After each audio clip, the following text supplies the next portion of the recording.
warrant daw ako pag... Ang balita ko, may warrant daw ako pag... Hindi, totoo. Yung sa ICC or something. Matagal na yung hinahabol ng mga putang ina.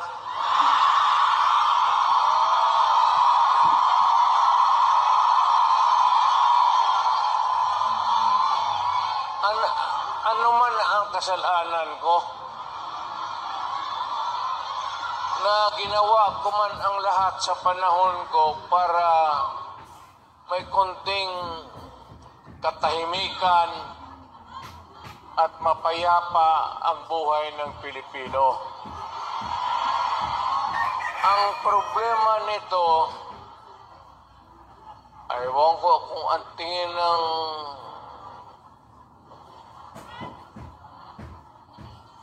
ako'y raw yung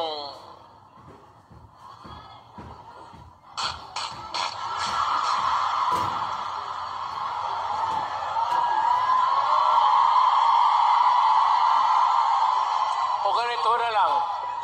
Ito ganito na lang.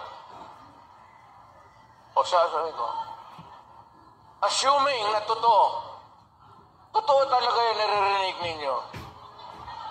Bakit ko ginawa yan? Para sa sarili ko?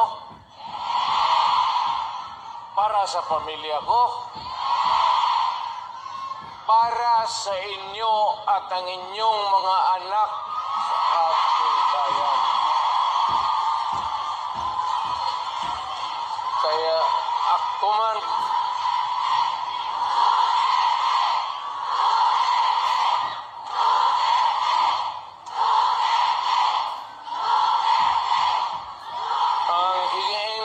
sa inyo, total, kung ganito man talaga ang swerte ko sa buhay, okay lang, tatanggapin ko yan.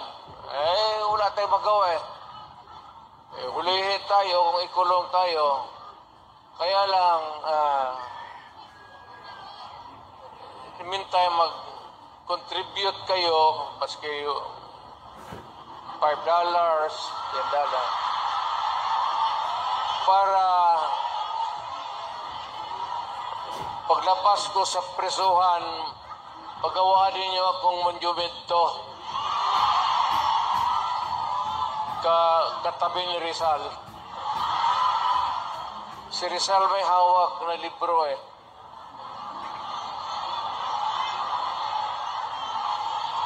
Akin,